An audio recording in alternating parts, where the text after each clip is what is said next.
welcome you all with my love and respect. Today's topic, subject is from words to silence. Actually, we can't speak anything about silence. The moment we speak, we disturb the silence. I'll try to speak few words. How to create that silence in us, which is vibrant and living. You should understand one thing. When I use the word silence, I don't mean soundlessness. Soundlessness is negative silence. When I use the word silence, I mean a living, vibrant silence. Not silence of graveyard. The silence of an enlightened master. Silence of a graveyard is totally different from silence of an enlightened master. An enlightened person's silence is vibrant, living, alive. When Jesus says, "Be still and know that I am truth," he means only this silence, the silence of enlightenment. Be still and know that I am truth. When you are really still, you will know that you are the truth. And you will know you and he are not two different things. You are just one and the same. You merge with him.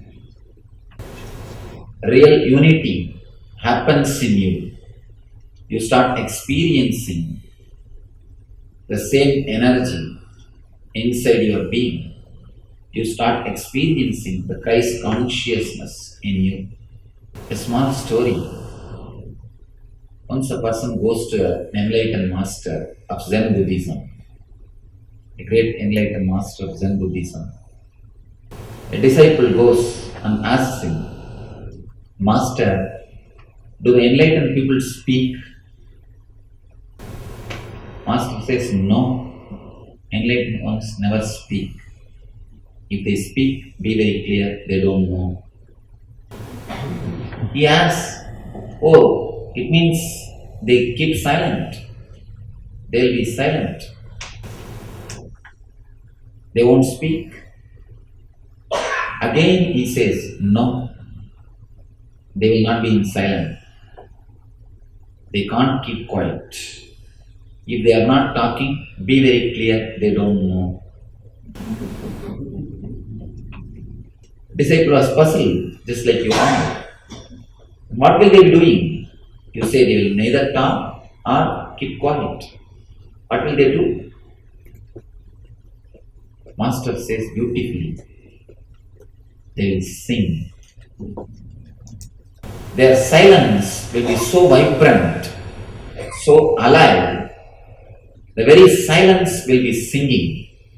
It will be radiating. Wordlessness cannot be silence. Soundlessness cannot be silence. It is negative silence. It's okay once in a while, good to be silent, but the silence of an enlightened master is totally different. To enter into that, you need to go beyond words. Words and silence.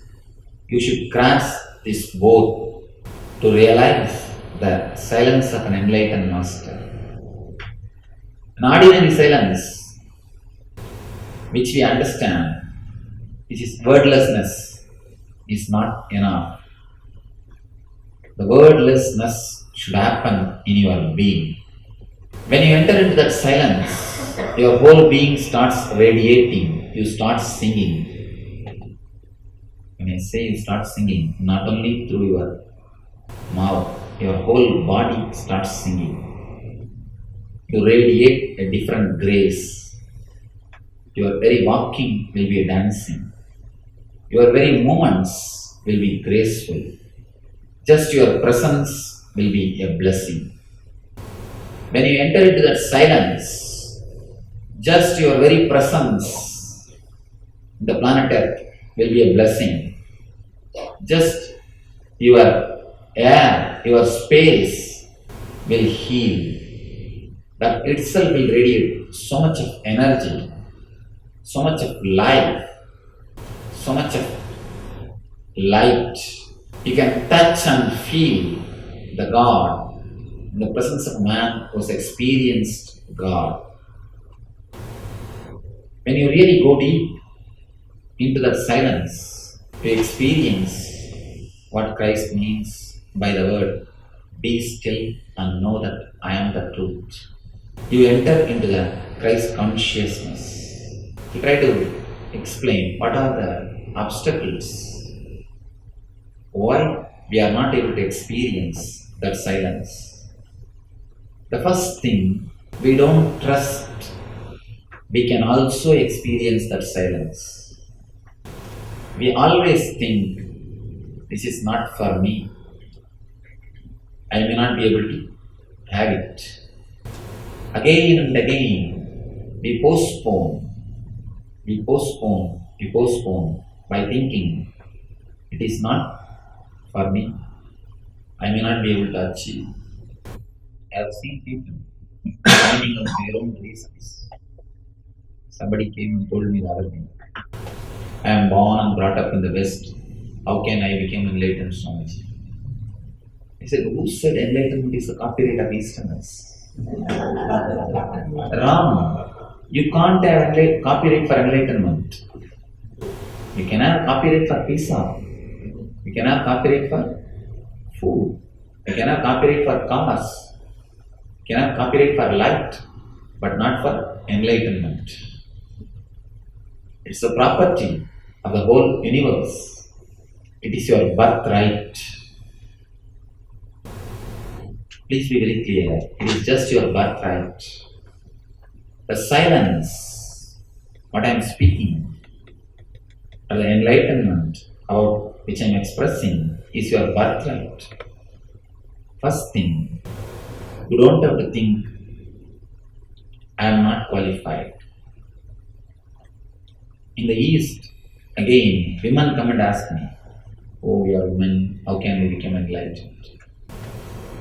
Again, wrong idea. Actually, for women, there are more chance because they are, by nature, they are passive. By their own nature, they are loving, caring. For them, the possibility is more. For them to receive and express, radiate that silence and energy, the possibility is more. Somebody goes to a great enlightened master in South India and he asks that master's name is Ramana Maharshi. I am born and brought up in his place. He goes and asks him, Bhagavan means, oh God, can I become enlightened? Bhagavan says, yes, surely you can become. The disciple asks, what is the qualification? Bhagavan says, are you alive? Disciple says, yes, I am alive. That's why I am here. That is enough. That is the qualification. You can become enlightened. If you are alive, that is enough. We have all the qualifications to become enlightened. No other qualification is necessary. Next thing, we always have guilt about ourselves. We don't respect ourselves. Jesus says beautifully, love thy neighbors as you love thyself. But the problem is we don't even love ourselves. How to love the neighbors? We don't respect ourselves. Beautifully was singing. Let us accept ourselves as we are. Let us love ourselves as we are. But we neither respect ourselves nor love ourselves. That is the reason we think this silence or enlightenment experience is not for us. We postpone. We have a deep guilt about ourselves. We have some idea about how the life should be, and we try to recreate or reproduce our imagination into reality. When we are not able to, we create a guilt. It goes on and on. It's a vicious circle. We continuously disrespect ourselves. When you want to measure a strength of a chain, you always measure based on the weakest link, the strength of the weakest link. When you want to measure, when you want to know the strength of a chain, what do you do? The weakest link's strength. We first check the strength of the weakest link. Based on that, we know the strength of a chain. When we try to measure the strength of our life, of our being, again we try to use the same logic. We try to measure ourselves based on our weakest moments. That is what I say wrong. When you wanted to measure the strength of a chain, you have to go and measure the strength of the weakest link. But you can't do that same thing when you measure the strength of your life. When you measure the strength of your life, your being, your mind, based on your weakest link, you do a big mistake.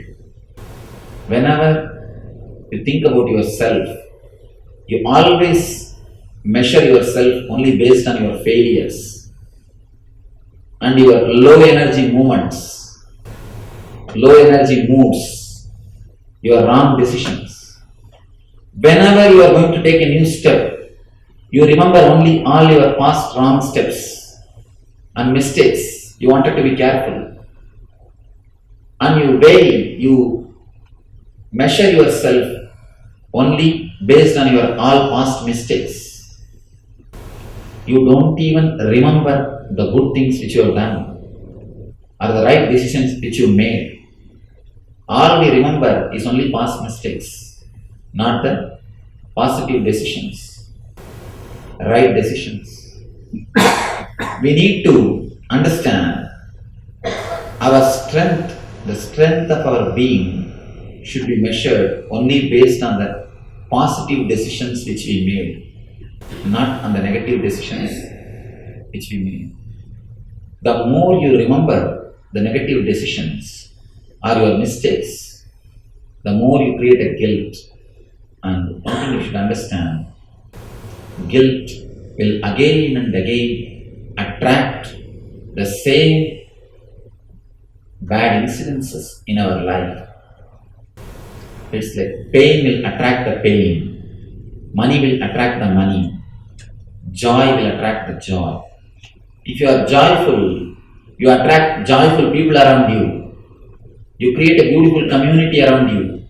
You create a blissful group around you. If you are in suffering, if you have some depression, naturally you attract only that type of people around you. You attract people who are abusing you, who give you pain, who torture you. You only feel comfortable with them. It is you who decide. When we measure ourselves as a low person, when we create a deep guilt in ourselves, naturally you attract only that type of incidences, that type of persons, that type of situations in your life. If you tune your TV to the CNN, you will see the news. If you tune your TV to some other news, some other channel, you will see the other programs. Same way, if you tune your mind to the positive attitude, the positive things, you will start seeing blissful people, you will start meeting blissful friends, you will start facing the blissful situations, you will start creating a blissful life. When you do the other way, you will be seeing the people who create more depression in you, who abuse you, who disturb you, who create more and more bondage for your life. It is we who decide So don't think that the silence of an enlightenment is not possible for me in the life. People always come and ask me, Swamiji, what you say is really beautiful. It makes sense. But tell me some practical method. The moment you ask, the moment you say the word practical, you already decided what I am saying is impractical. The very understanding and the courage, what he says is practical, I will express it in my life is more than enough. Usually, we neither respect ourselves nor trust we can have the experience of that silence and enlightenment. First thing, understand you can. You are eligible. Everyone is entitled to enter into the kingdom of God, enter into the divine space. Every one of us are eligible. God cannot send us out. Be very clear. There is a beautiful story. There was a king in India. He was a great egoistic. His ego has gone to such an extent. He started telling, I can do everything what God does. I am greater than God. And if somebody objects to his view, immediately he will tell them, kill him. So he started claiming he's almost a God. There was some enlightened master in that village, nearby village. He came to the capital and he heard about the whole story. He just wanted to teach a lesson to the king. He went to the court and started praising the king. Oh king, you are equivalent to God, you are God, all those things. King started feeling so happy. He said, you are the right person. Come on. Teach us all the truth, whatever you realized. The master said, King, I have to tell you one important thing. There are some things which you can do, even God cannot do. Now the king is just floating. He said, come on, tell me, what is that? I can do, God cannot do. Master says, King, if you are angry with somebody, you can send him out of your kingdom, but God cannot. You can send him out of your kingdom, but God cannot. He cannot send us out of his kingdom. So be very clear, he cannot send us out of his kingdom. It is our birthright. Kingdom of God, the enlightenment, the vibrant silence is our birthright. Second thing, we need to understand, we think we have a wrong, weird ideas about this enlightenment. People come and tell me, Swamiji, if I become enlightened, will all my desires be fulfilled? Whatever I think will come true. Be very clear, that will be a big punishment. And really tell you, just because of his compassion, God never fulfills our prayers. If he fulfills all our prayers, he will make our whole life mess. He will make our whole life mess. It is out of his compassion he fulfills few prayers. And out of his great compassion, he avoids some prayers. Please be very clear. It is just out of his great compassion, sometimes he never fulfills our desires. Because we don't even know the after effect or side effects of those desires. Without even knowing the after effects or side effects of those desires, we start hankering for it. We start asking for it. We believe God can give, but we don't believe God has got little intelligence when to give. That is where the problem starts. A small story. One pseudo-master means a man who is not enlightened, just an intellectual, started preaching, claiming he is an enlightened, created more disciples. Of course, a pseudo person can imitate beautifully. Original masters will never look like masters. That is why they are continuously crucified, stoned, poisoned. Original masters will be they will be original. They will not be acting or imitating like somebody. They will be themselves. It's very difficult to recognize somebody original. But somebody pseudo, you can easily think is a master because he will be imitating. He will be following. He will give you an image, clear-cut idea. Original person will be so rebellious, such an alive energy. It's very difficult to understand the original person. This guy, a pseudo person, he started making a lot of disciples. Many disciples gathered around him. One day, suddenly he died. His closest disciples, two disciples, they thought, how can we live without our master? They also committed suicide. All three of them reached the other world, big beautiful gates. All the three of them standing in front of that gates.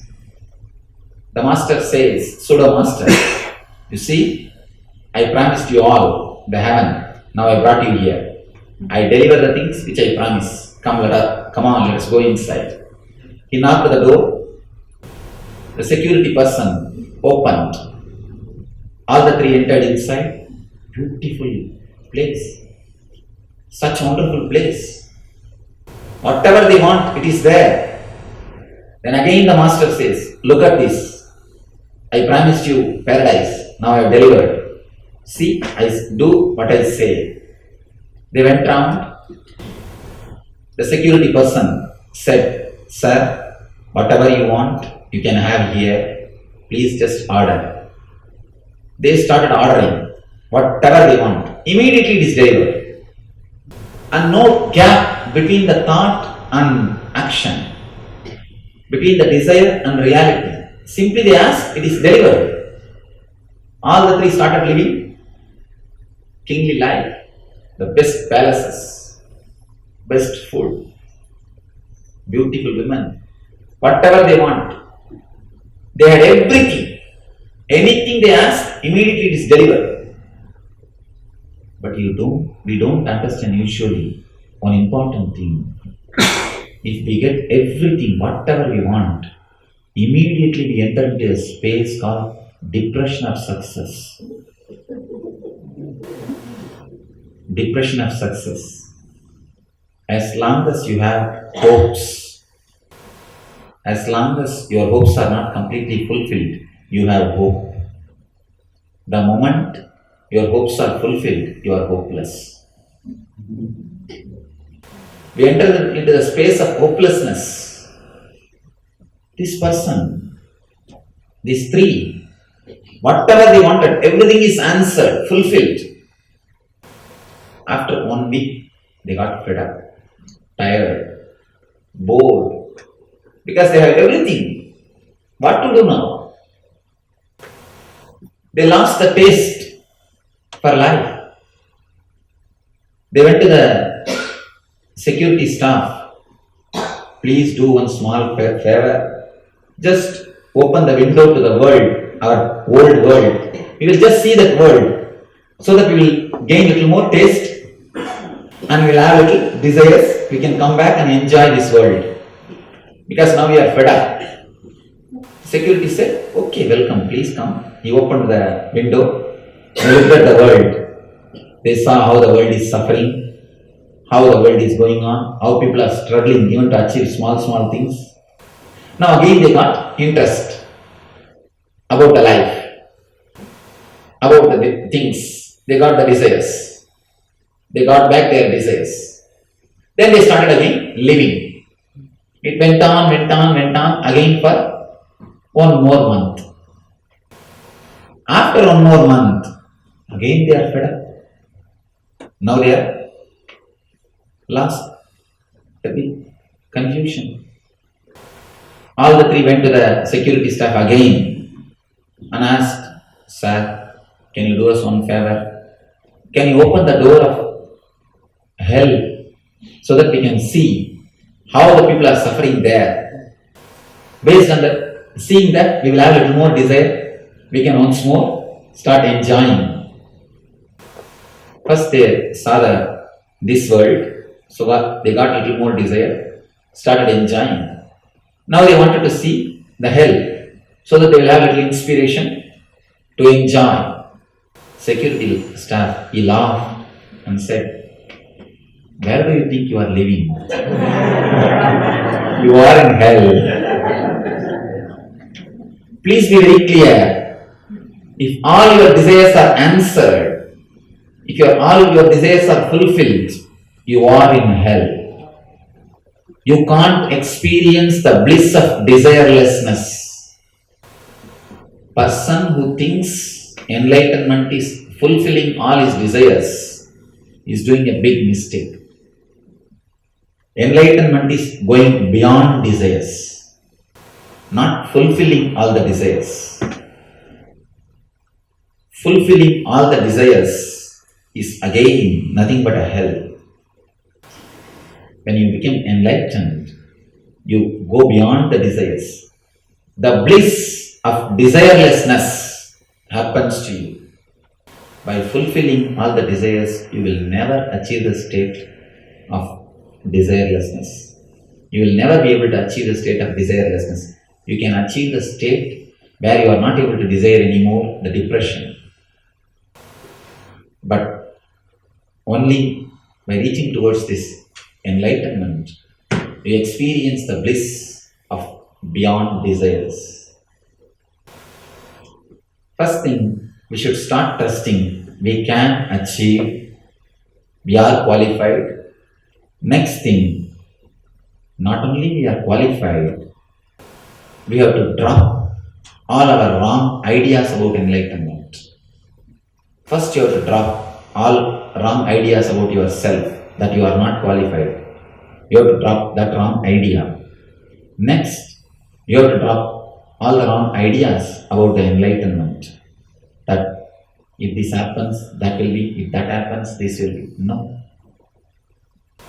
If you can drop the wrong ideas about yourself and about the enlightenment, both will become one and the same. Yourself will become enlightened. As long as you have wrong idea about yourself and the enlightenment, you keep both from a distance. The moment you drop the wrong ideas about yourself, the wrong ideas about enlightenment, you start experiencing that you are enlightened. You are in that silence. You are in that experience.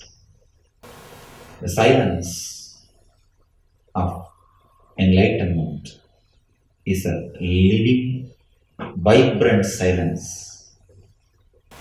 Living, vibrant energy. It is heartbeat of the absolute, heartbeat of the existence. When I say the word silence, I mean it is the heartbeat of the spiritual being, the ultimate, the divine, what we call in the name of God. I pray to the ultimate energy, the God, to shower His blessings upon us and to make us experience the silence, to lead us from words to silence.